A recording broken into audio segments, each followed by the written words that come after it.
Bismillahirrahmanirrahim. Assalamu alaikum dear students. I am your psychology teacher 101. Welcome to our channel View Short Notes. सबसे पहले हमारे channel को subscribe कर लें ताकि आने वाली तमाम न्यू वीडियोस आप लोगों तक पहुंच सकें. Today our lesson is lesson number 5, the psychodynamic approach model. Last lecture में हमने देखा था बायोलॉजिकल मॉडल. आज हम देखेंगे साइकोडायनेमिक अप्रोच. ठीक है, साइकोडायनेमिक अप्रोच है वो अनकॉन्शियस फोर्सेस को ड्राइव करने के लिए बिहेवियर जो हमारा है उस पर फोकस कर रहा होता है. ठीक है, इसमें जो इंडिविजुअल्स होते हैं वो कंट्रोल करते हैं मोटिवेट बिहेवियर को. ठीक है, इसकी सिग्निफिकेंस क्या क्या है. ये मोस्ट इन्फ्लुएंस थ्योरी है 20th सेंचुरी की और ये इफेक्टिव है psychologically and related discipline in are revolutionary manner. ठीक है, ये हमें पर्सपेक्टिव देती है और अंडरस्टैंडिंग देती है बिहेवियर की और मेंटल प्रोसेसेस की. ये फर्स्ट थ्योरी है जो कि अवेयरनेस को रेज करती है, ना कि जितने भी हमारे ऑल बिहेवियर हैं वो रैशनल है. ठीक है, ये एक इम्प्रेसिव और ब्रॉड बेस्ड थेरेप्यूटिक अप्रोच है. इसके अलावा ये हमें बहुत ज़्यादा अंडरस्टैंडिंग देती है इंटरपर्सनल रिलेशनशिप्स के बारे में, एग्रेशन के बारे में और प्रेजुडाइज बिहेवियर के बारे में. अब इसके रूट्स क्या हैं ह्यूमन एक्शन में. इसके roots inherited instincts, biological derives and attempt to resolve conflicts. ठीक है, आगे सेगमेंट फ्राइड जो है वो फाउंडर हैं साइकोएनालिसिस के. ठीक है, ऑस्ट्रियन फिजिशियन थे, ये न्यूरोलॉजिस्ट भी थे और साइकोलॉजिस्ट भी थे. ये बॉर्न कहाँ हुए थे, मॉरवेविया.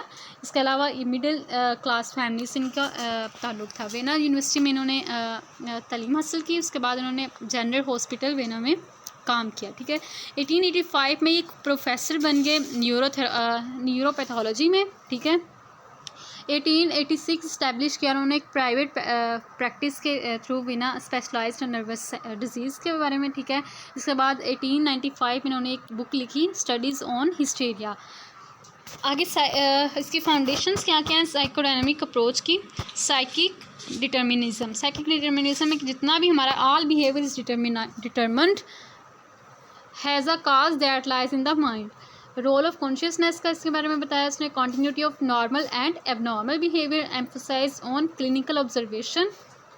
इसके बाद स्ट्रक्चर इसने बताया था कॉन्शियसनेस का. इसका स्ट्रक्चर क्या था कि एक हमारा होता है पार्ट कॉन्शियस का जो कि हमारी फीलिंग्स होती हैं इमीडिएटली, जिसमें हम अवेयर होते हैं. जैसे अभी क्या हो रहा है फिर ये सारा हम जिससे अवेयर हैं वो है कॉन्शियस.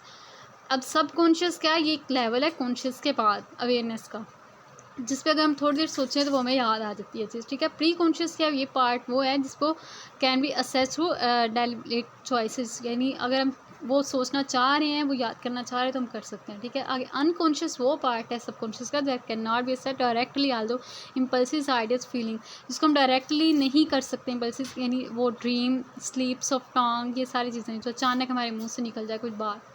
ठीक है, वो अनकॉन्शियस के थ्रू होती है.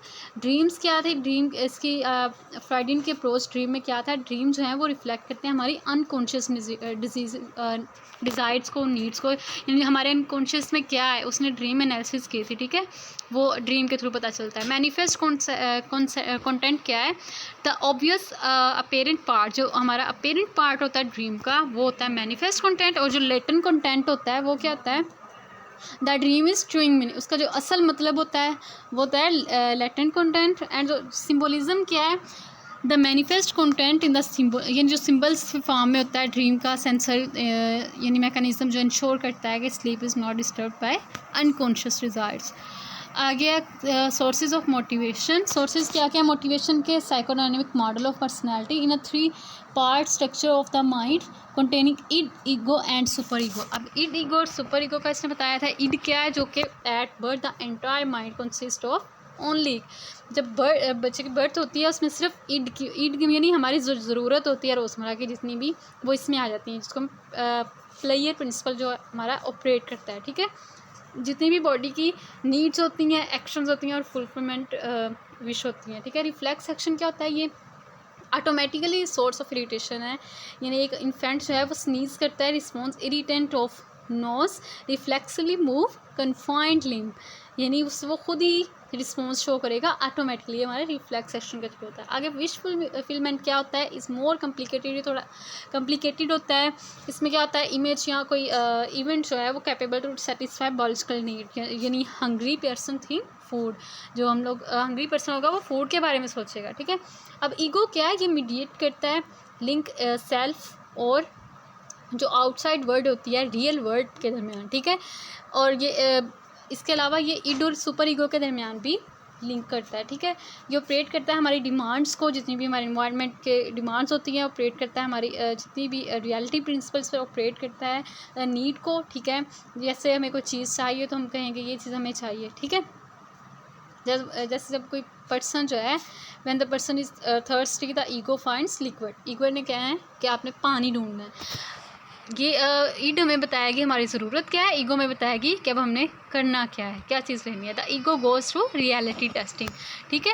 Next super ego. Super ego जो है there is third component personality that make much more complicated, ज़्यादा कम्प्लिकेटेड होती है। इसमें मोरल कंस्ट्रेंट्स आ जाती हैं। जैसे अगर आपको कोई चीज़ चाहिए, कोई आप ईड जो है वो आपकी ज़रूरत है, आपको कोई ड्रेस न्यू चाहिए, आपकी ईगो कहेगी कि आपने ये ड्रेस लेना है। लेकिन आपकी सुपर ईगो है वो आपको बोलेगी कि ये मोरल जो आपकी चीज़ें हैं, ये आप ले सकते हो या नहीं ले सकते, आपको ये चाहिए या नहीं चाहिए। सुपर ईगो आपको रिस्ट्रिक्ट करेगी या उसको लेने के लिए बताएगी, ठीक है। ये वैल्यूज़ इंसान को सिखाती है सुपर ईगो। अब देखिए साइकोडायनामिक अप्रोच में कुछ हमें बताई थी पर्सनैलिटी के स्टेजेस।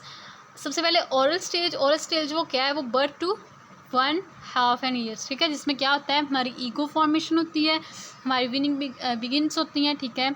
एक बॉडी इमेज डेवलप होती है। Next anal stage 1 to 3 years, 1.5 to 3 years.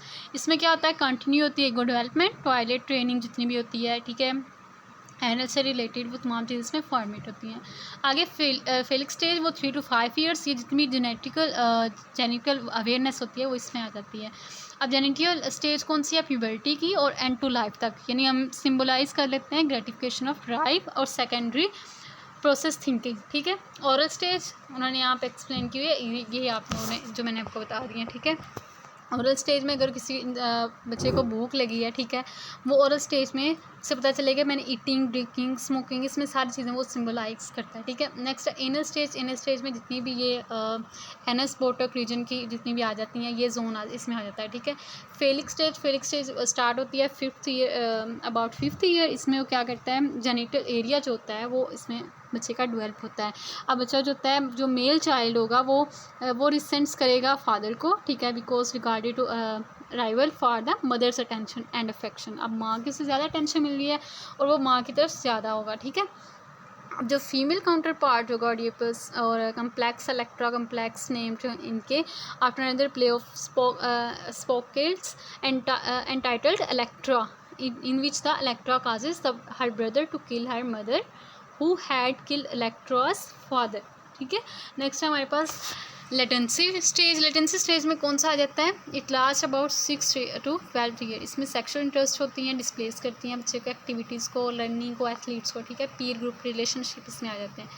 आगे नेटिव स्टेज, ये फाइनल स्टेज है जिसमें प्यूबर्टी हो जाती है बच्चे की, वो अब एमर्ज करता है, अब उसे पता है कि क्या चीज़ है, वो थिंकिंग उसकी जो है वो डेवलप हो जाती है, और जो हेटेरोसेक्सुअल इंटरेस्ट हैं वो उसकी लीड करती हैं और मैरिज की तरफ और चाइल्ड रेयरिंग की तरफ, ठीक है। एंजाइटी है, एंजाइटी क्या है, ये एक इमोशनल स्टेट है जो कि एक्सप्रेस करती है हमारे थ्रेट ऑफ लाइफ को, ठीक है। एंजाइटी जो है वो ego can not cope too much, यानी demand of ego and external anger, ये एंजाइटी को क्रिएट करते हैं। अब डिफेंस मैकेनिज्म क्या है, repression, blocking unpleasant unacceptable thoughts, ये ब्लॉक कर देते हैं अनप्लेजेंट और अनएक्सेप्टेबल थाट्स को, जो रिप्रेशन होते हैं, ठीक है। और जो रिग्रेशन है ये क्या है, ये reverting back to stage was satisfying both showing temper acting यानी और एक्टिंग लाइक अ बेबी।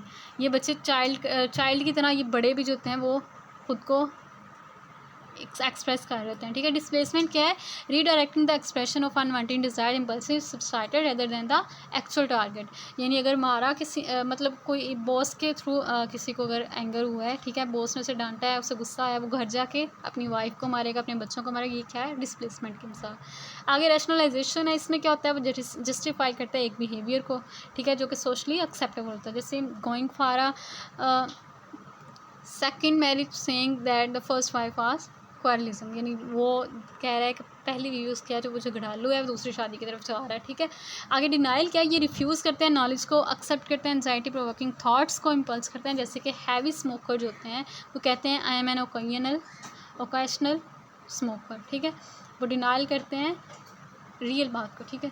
आगे प्रोजेक्शन एट्रीब्यूट करते हैं अनवांटेड थॉट्स को, इम्पल्सिस को, जैसे कि a person take bribe then blames the organisation, यानी वो खुद वो कोई काम बुरा कर रहा है, वो किसी और को ब्लेम करेगा, ठीक है। सब्लिमेशन क्या होती है? सब्लिमेशन वो कन्वर्ट करते हैं अनवांटेड इम्पल्सिस को सोशली अप्रूव्ड थॉट्स, बिहेवियर और एक्शन में, ठीक है। जैसे कि disliking in loss but behaving in of very friendly manner, यानी वो किसी चीज़ को पसंद ना करना लेकिन बिहेव उसके सामने अच्छे तरीके से करना। आगे साइकोएनालिसिस, ये क्या है? एक intensive long term psycho therapeutical procedure है, ठीक है। इसमें क्या होता है? टारगेट होता है एक हमारा, जिसको हम सेट करते हैं, देन हम अपना गोल बनाते हैं और फिर हम डिप्रेशन को अंडरस्टैंड करते हैं, ठीक है। आगे इंटरवेंशन यूज इन साइकोथेरेपी, कौन कौन सी इंटरवेंशन? फ्री एसोसिएशन आ जाती है। फ्री एसोसिएशन में कंफर्टेबल पोजीशन पे पेशेंट को बिठाया जाता है, उससे बात की जाती है, ठीक है। उसको कंसिडर किया जाता है कि एक ये रेशनल सेंसिबल विदाउट कंसिडरेशन के आपने उसको जज नहीं करना होता, आपने बस उसको कैथारसिस मतलब उसके इमोशनल रिलीज में उसको कैथारसिस रिप्रेजेंट करना। अगर वो रो रहा है आपने उसे चुप करवाना है, ये ठीक है। नेक्स्ट एनालिसिस ऑफ रेजिस्टेंस, इसमें क्या किया जाता है? एज टाइम पेशेंट फील्स इनहिबिटियस, यानी अनेबल होता है वो अपने एक्सप्रेसेस को बताने के लिए, लेकिन आपने उसको क्या करना है? उसके ब्रेक डाउन करना है रेजिस्टेंस को, ठीक है। उसके साथ छोटी छोटी बातें करके उसको मतलब उसके अनकॉन्शियस और कॉन्शियस के दरमियान जो बैरियर्स हैं उनको ख़त्म करना होता है, ठीक है। आगे ड्रीम एनालिसिस में क्या करते हैं? वो लर्न करते हैं ड्रीम के थ्रू उनकी जितनी भी अनकॉन्शियस के अंदर चीज़ होती है उनको, ठीक है। आगे analysis of transference and counter transference, इसमें क्या होता है? ट्रांसफरेंस का मतलब है कि जो पेशेंट है वो emotional response toward the therapist, वो अपना इमोशनल रिस्पॉन्स दिखाता है, ठीक है। थेरापिस्ट की तरफ इंडिकेट करता है अपने पेशेंट्स के रिलेशनशिप को, ठीक है, उस इमोशन के थ्रू। वो पॉजिटिव भी हो सकता है और नेगेटिव भी। अब काउंटर क्या है? काउंटर ट्रांसफर्स ये है कि थेरापिस्ट जो है वो इमोशनल रिएक्शन दिखाता है अपना पेशेंट की तरफ, ठीक है। वो हमेशा पॉजिटिव ही होगा। आगे इसका क्रिटिसिज्म क्या था फ्राइडियन की थ्योरी का? कि इसमें कोई भी साइंटिफिक प्रूव नहीं दिया गया, ठीक है। और इसके अलावा साइकी जो डिटर्मिनिज्म है वो determinism and leave not too much room for the conscious rational, यानी इसने डिसीजन मेकिंग वगैरह पर्सनल विल के बारे में नहीं बताया, इसने इग्नोर किया एक्सटर्नल वेरिएबल्स को और इन्वायरमेंट को भी, ठीक है। साइको एनालिटिकल अप्रोच एक और आई फ्राइड के बाद, वो है न्यू फ्राइडियंस कौन है? ये वो थ्योरिस्ट हैं जो कि फ्राइडियन स्कूल को सपोर्ट करते हैं, लेकिन बाद में इन्होंने क्या किया? Digressed on some issues and differ from Freud, यानी उसके बाद में उन्होंने फ्राइड से थोड़ा डिफर हो गए बाद में, ठीक है। पहले वो उनके सपोर्टेड थे। अब उन्होंने एम्फोसाइज किया more than fried the following, उन्होंने क्या बोला कि जो करंट सोशल इन्वायरमेंट है वो एक इम्पोर्टेंट रोल हमारी ज़िंदगी में पेश करते हैं, और कंटिन्यूइंग जो इन्फ्लुएंस होता है childhood alone should not be prime important, यानी सिर्फ उन्होंने कहा कि बच्चों पे बात नहीं की जा सकती। अब जो पॉजिटिव इंटरपर्सनल रिलेशंस होते हैं, लव और सोशल मोटिवेशन, सिग्निफिकेंट रोल, ये बड़ों में भी होते हैं, ठीक है। जो ईगो फंक्शनिंग है ये सिग्निफिकेंट है रेदर देन ईड, उसने ईड पे ज़्यादा बात की थी, उन्होंने बोला कि ईगो भी बहुत इंपॉर्टेंट है, और उन्होंने सेल्फ एस्टीम के बारे में, सेल्फ कॉन्सेप्ट के बारे में बताया। अब हमारे पास सबसे पहले आ जाते हैं अल्फ्रेड एडलर, उनकी थ्योरी को हम इंडिविजुअल साइकोलॉजी भी कहते हैं, ठीक है। इसमें उन्होंने ये काफ़ी हद तक ऑपोजिट है फ्राइड की थ्योरी से। अब इसने बोला कि individual are constantly is inflict in which other but order से some seeking relationships are harmony. अब उसने तो फ्राइड ने तो बिल्कुल ये अपने पर्सनल एक्सपीरियंस के थ्रू ये बताया कि जो इंडिविजुअल हैं उनका बिल्कुल भी कॉन्फ्लिक्ट ही रहता है सोसाइटी में, लेकिन इसने बोला कि नहीं, कुछ हारमनी भी होते हैं, ठीक है। आगे इनिशियली जो फ्राइड और वो ये दोनों थे क्लोज फ्रेंड थे, लेकिन बाद में ये डाइवर्ट हो गए, ठीक है। अप्रोच के थ्रू डिफ़र कर दिया उन्होंने। फ्राइड्स की नेगेटिविटी उसने बताई और फ्राइड्स के आइडिया जो है लिबिडो और प्राइमरी इम्पल्स के बताए, ठीक है। अब एडलर्स की अप्रोच क्या थी? इसका मेन कॉन्सेप्ट था एस्टीम पे और इन्फ्योरिटी कम्प्लेक्स पे, ठीक है, और बर्थ ऑर्डर पे will to power the lifestyle, ठीक है। इन्फ्योरिटी कम्प्लेक्स क्या है? The feeling of being less able than other, यानी खुद को ज़्यादा काबिल समझना दूसरों से, ठीक है, कम काबिल समझना इन्फीरियरिटी कम्प्लेक्स में आ जाएगा। इससे क्या होता है? ये इफ़ेक्ट करता है रिलेशनशिप्स को। अब मोटिवेटिंग फोर्सेस कौन कौन सी हैं ह्यूमन की लाइफ की? फीलिंग ऑफ इन्फीरियरिटी, ये मोटिवेटिंग फोर्स ही है। अगर हम इन्फीरियर फील करेंगे तो ये फोर्स करेगा, हमें मोटिवेट करेगा, ठीक है। आगे बर्थ ऑर्डर क्या है? Birth order has effect on personality. First born जो बेबीज़ होते हैं वो डिफरेंट होते हैं लास्ट बोर्न के और मिडिल बोर्न से, ठीक है। अब सिबलिंग रिलेवरी क्या है? Siblings feel a kind of revelry toward each other, ठीक है। आगे साइकोपैथोडोलॉजी, इसमें कंपिटेंशंस पर उसने बात की कि कंपेंसेटरी डिफेंस मैकेनिज्म जो है कंबाइन करता है कॉन्शियस और अनकॉन्शियस फीलिंग को, ठीक है। आगे function of psychoanalyst to discover the rationalised feeling, break down the complementary neurotic welfare par. आगे हमारे पास आ जाते हैं कार्ल गोप्टे जोंग। ये एक स्विस साइकेट्रिस्ट था। इसने 1913 में हमें इनर साइकिल फ्राइडेंस का ये स्टूडेंट भी था और कोलीग भी था। अब इसने चूज़ किया था जोंग को एज अ सक्सेसर, ठीक है। अब वो अंडरस्टैंडिंग दी थी उसने डिस्क्रिप्शन ऑफ पर्सनैलिटी के बारे में।